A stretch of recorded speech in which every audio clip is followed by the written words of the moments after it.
Representative Mary Tinkler announced on Monday that she would not seek re-election for House District 114. In this special edition of Quintin's Close-Ups, I speak exclusively with her one-on-one. Mary, it is so good to see you again. Good to see you as well, Quintin. I really appreciate this. Thank you for having me. Anytime. You know, as we sit here right now, everyone watching this will be asking themselves, this is a seat that you actually fought for. You knocked on thousands of doors. You actually fought for it in court. So as we sit here right now, what made you say no to the State House and said really yes to the Charleston County Treasurer? It was a personal decision for me, and it was time for me to be back in Charleston full time.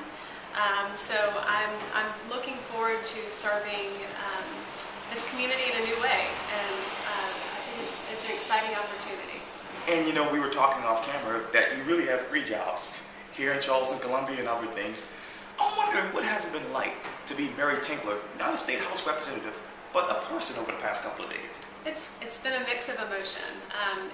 The decision to not seek re-election for District 114, but instead to seek it for Charleston County Treasurer, you know, it was not an easy one necessarily, and so this week it was a lot of starting to say goodbye to some colleagues in Columbia, but I do know that I'll keep up with them and keep those relationships strong. So it was a mix of getting excited about a new chapter, and starting to say goodbye to an old one. So certainly a roller coaster, if you will. And speaking of treasurer, current Charleston County Treasurer Andrew Smith said the following to the Post-Inquiry, quote, "You really need the experience," and I mean that sincerely, because that job is a heck of a lot more complicated than people think it is. So how will your experience in Columbia serve you as treasurer here at Charleston?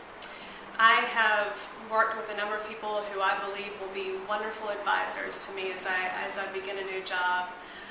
And you know, I as well have a master in business, so I feel that certainly qualifies me for this position as well.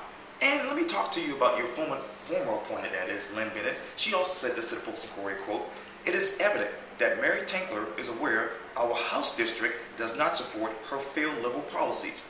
And so when you hear that, Mary, what goes to your mind? You know, I believe that I have served District 114 well. I think the votes that I've taken in Columbia have been good for the state overall, and you know, I'm pleased with the way that I've made my decisions. So, you know, I don't necessarily view them as failed liberal policies at all. I think that they were decisions that were, in my mind, in my eyes, good for this community in Charleston, and also good for the state at large. Describe to me the following in one word, the road's plan. Complicated. Wow.